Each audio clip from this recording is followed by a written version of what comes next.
तो कहानी शुरू होती है लॉस एंजल्स में, जहां एक आमसी सुबह अचानक एक विशालकाय गड्ढा सिंखोले जमीन फाड़कर खुल जाता है। ये कोई छोटा मोटा गड्ढा नहीं भाई, पूरा लाब्रेटा पिट्स इलाका, गाड़ियां, इमारतें और ढेर सारे लोग इसमें समा जाते हैं। हमारी मेन फैमिली है Harris family, mummy Eve, Natalie ji, papa Gavin, योन मैकन, बेटा जोश, जैक मार्टिन और बेटी इजी, जायरा गोरेकी। लेकिन ये गड्ढा इनका घर तोड़ देता है। ईव और जोश गड्ढे में गिरकर 10,000 BC की दुनिया में पहुंच जाते हैं और गैविन और इजी ऊपर ही रह जाते हैं। अरे ये तो पूरा टाइम ट्रैवल का चक्कर है। अब ईव और जोश उस प्राचीन दुनिया में हैं, जहां जंगल, भेड़िए और सेबरटूथ टाइगर्स घूम रहे हैं। उनके साथ और भी लोग हैं जो गड्ढे में गिरे, जैसे टीवाई चाइक ओकोंक्वो, एक साइकोलॉजिस्ट जो बीमार है, मयबेट, करीना लोग, एक टफ पुलिस वाली, और स्कॉट रोहन मिर्चंद एक ऑस्ट्रेलियन स्टूडेंट जो थोड़ा सा स्टोनर वाइब देता है। हाँ, ये स्कॉट भाई पूरा लॉस्ट का फैन है।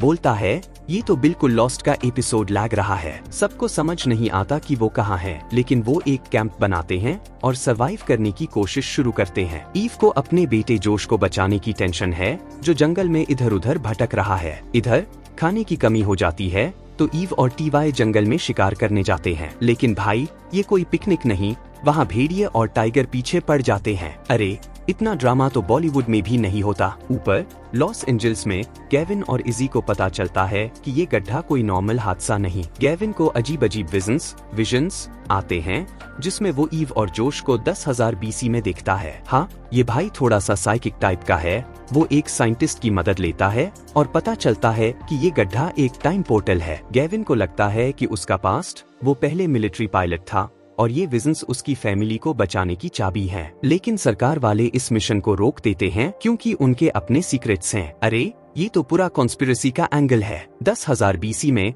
ईव और बाकी लोग एक पुराने किले फोर्ट में पहुंचते हैं, जहां एक अजीब बूढ़ा आदमी सिलास मार्कली रहता है। सिलास कोई साधारण बूढ़ा नहीं, वो इस सयाह नाम के एक बच्चे का दादा है, जो बाद में पता चलता है कि वो गैविन का बचपन का रूप है। हाँ, ये ट्विस्ट तो एम नाइट श्यामलन भी नहीं सोच सकता।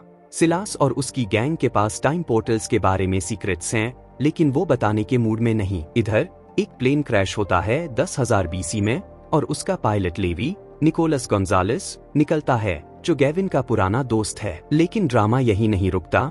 ईव और लेवी के बीच पुराना रोमांस फिर से शुरू हो जाता है और जोश को ये बिल्कुल पसंद नहीं। अरे ये तो पूरा सास बहू का चक्कर लग रहा है, बस डायनासोर्स के साथ। सीजन 1 के अंत में ईव और गैंग को एक रहस्यमय टावर दिखता है जो टाइम पोर्टल से जुड़ा है। गैविन और इजी भी 10,000 BC में पहुंच जाते हैं, लेकिन ट्विस्ट ये है कि जोश एक दूसरे पोर्टल में गिरकर 1988 में चला जाता है। हाँ, ये शो टाइम ट्रैवल के साथ दिल से भी खेलता है। मयबेट की मौत हो जाती है और सिलास के सीक्रेट्स और गहरे होते जाते हैं। सीजन 1 खत्म होता है इस सवाल के साथ, क्या हैरिस फैमिली फिर से मिल पाएगी? सीजन 2 में हैरिस फैमिली टूटी हुई है। ईव, गैविन और इजी 10,000 BC में हैं, लेकिन जोश 1988 में फंस गया है। ईव और गैविन अब एक वायरस अपलोड करना चाहते हैं जो सारे सिंकहोल्स को बंद कर दे, भले ही इसका मतलब ये हो कि वो कभी घर नहीं लौट पाएंगे। अरे ये तो पूरा सैक्रिफाइस का बॉलीवुड एंगल है। नए कैरेक्टर्स आते हैं, जैसे पारा टोननसिन कामेलो,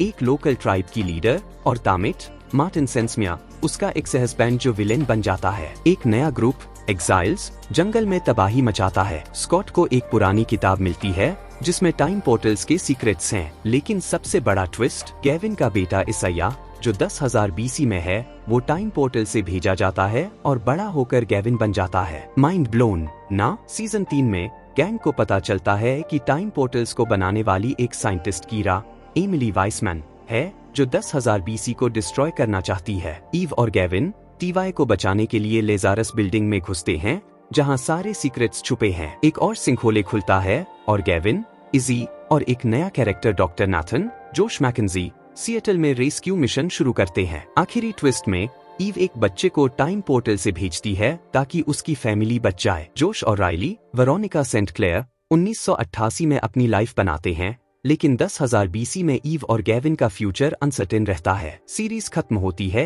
एक इमोशन नोट पर, जहां फैमिली का प्यार और सर्वाइवल की जंग जीत जाती है, लेकिन सारे सवालों के जवाब नहीं मिलते। लाब्रे एक ऐसा शो है जो थोड़ा सा बेतुका, थोड़ा सा मजेदार और बहुत सारा ड्रामेटिक है। टाइम ट्रेवल, डायनासोर और फैमिली ड्रामा का मिक्स इसे अनोखा बनाता है। हाँ, कभी कभी सीजीआई थोड़ा सस्ता लगता है और डायलॉग्स में चीजी बना जाता है, लेकिन अगर तुम्हें लॉस्ट, जुरासिक पार्क या थोड़ा सा सास बहु ड्रामा पसंद है तो ये शो तुम्हारे लिए है। तो भाई, नेटफ्लिक्स या जियो सिनेमा पे जाके बिंज करो और ये बताना मत भूलना कि ये स्टोरी कैसी लगी।